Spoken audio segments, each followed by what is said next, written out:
I was not raised to be that women have a choice to be individuals and have a voice and have passions and our own valuable inherent contribution beyond the role of what we do for others.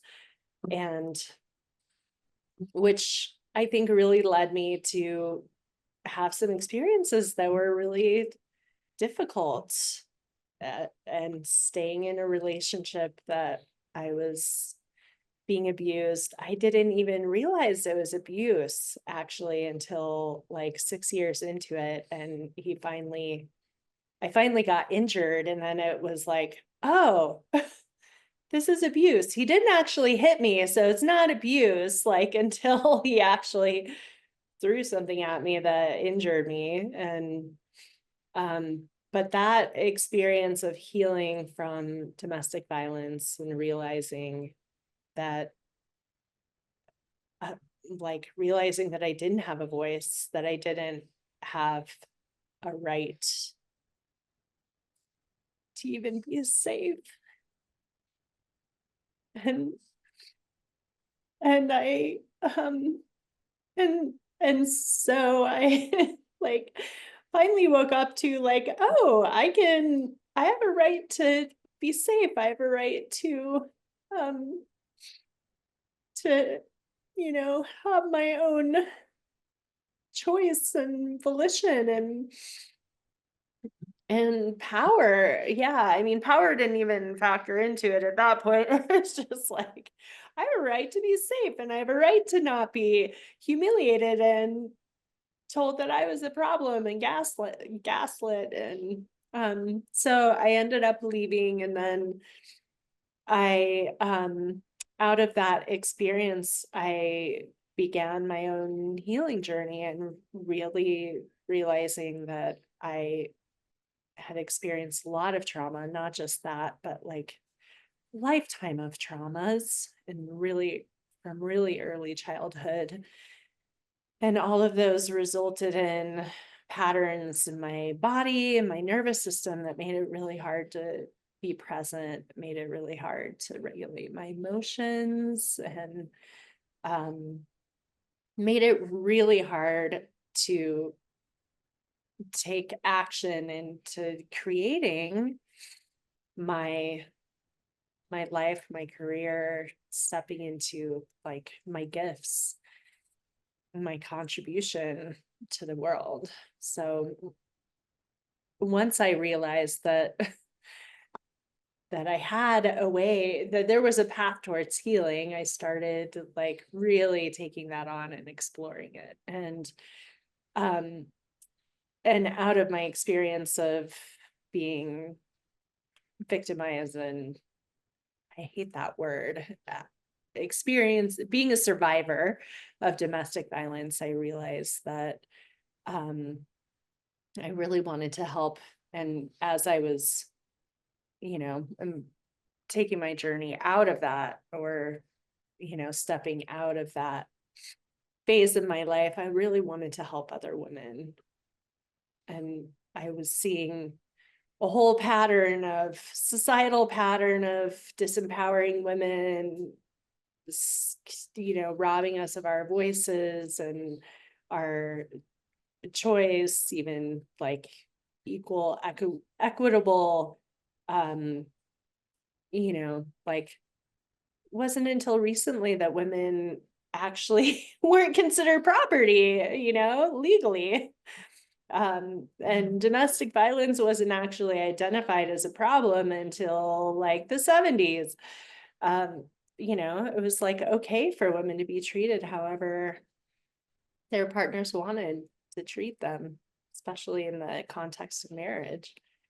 And yeah, so I became really passionate about wanting to shift like both societally, but also like in individual women's lives, like help them find their own power, their own voice, realizing that they do have choice and control over their lives. And trauma like robs us of choice, of our, yeah, of our, even our ability to, it's just so like, our nervous systems are so patterned to automatically go into these responses, and we feel like we don't have control over it. And within the experience of being traumatized, we don't feel like we have power and control. The lack of power and control within that experience is what creates the trauma to begin with. So, yeah, I really want to help women have the experience of feeling like they do have a choice, like they do have a voice to say what's true for them and what, you know, what is okay and isn't okay in their lives. And that is a foundation to really create, offer their contributions and their medicine to the world. Like, we need women to be empowered and strong and have amazing, powerful voices and contributions to this world right now. This is what's going to shift the trajectory of the course of humanity, in my mind. This is so important. So, and medicine has been a really important, like, I've been utilizing the medicine for my own healing for years now, and taking journeys mostly by myself, but also with the support of others, with intention, and choosing to like embark on the journey from an intention. I've worked with my trauma through the medicine and my attachment stories, and really worked with healing my attachment. And I've had some really profound, beautiful experiences and some really challenging experiences. Um, I find that the medicine kind of brings up like exactly what we need to, exactly what's in the way of what we want and for ourselves and our lives, and what's standing in the way of us like growing in the ways that we really are called forth to grow.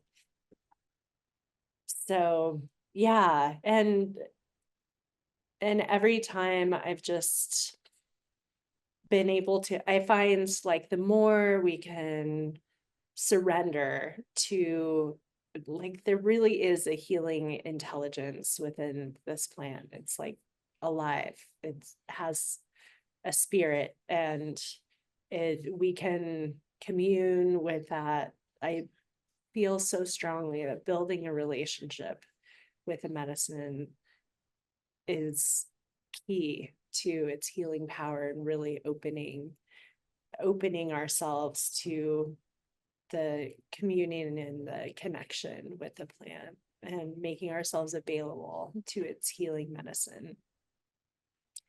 And we also have an internal like an inherent healing capacity, which, like in IFS, we call it the self energy.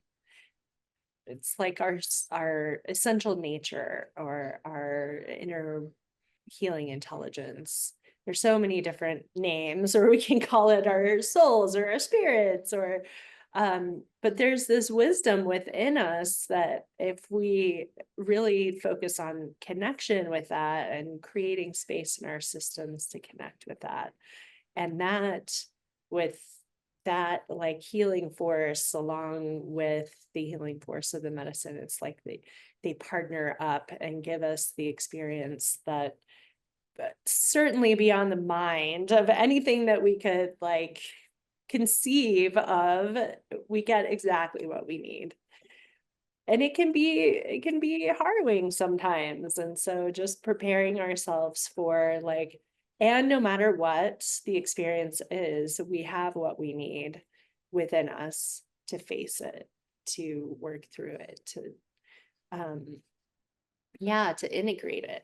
I've, especially with support, and I think it's really important to have to have the support of someone else to, like, in those moments where it's like, oh, I'm stuck, I'm kind of in this experience that's really hard to surrender to and open up to, because I find if we're willing to surrender and open up, it always resolves and moves through and comes to this beautiful integration of, like, what the healing that we really needed. And it's our resistance, or our our resistance, that stops that process that creates suffering. Like, if we, if we can just breathe into it. And sometimes we need support to help us do that, like, because our impulse is to, like, resist or tighten up or react to whatever's happening.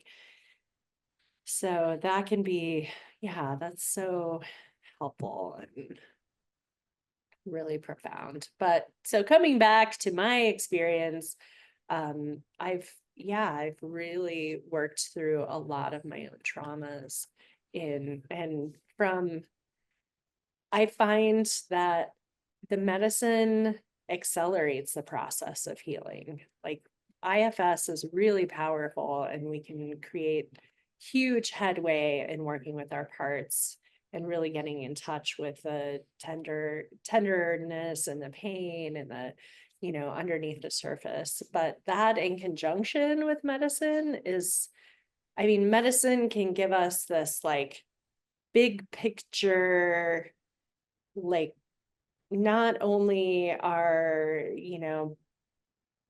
current life, or, it can give us this huge big picture experience of, like, where we fit into, the larger web of life, the larger human story, the, story of all life on the planet, our place there, which is so, so profoundly healing.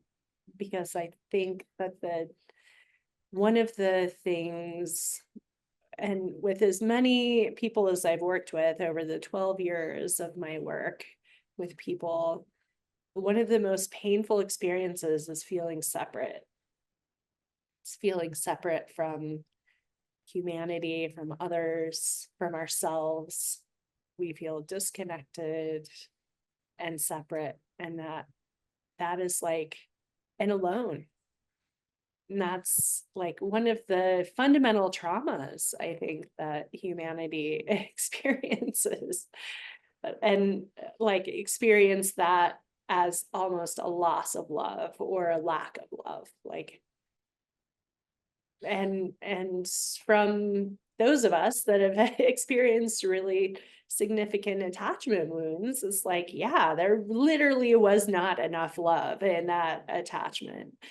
Um, and then the process is, like, how do we find that love within us? Because our own inner healing intelligence can really, literally offer the love to ourselves that we most need.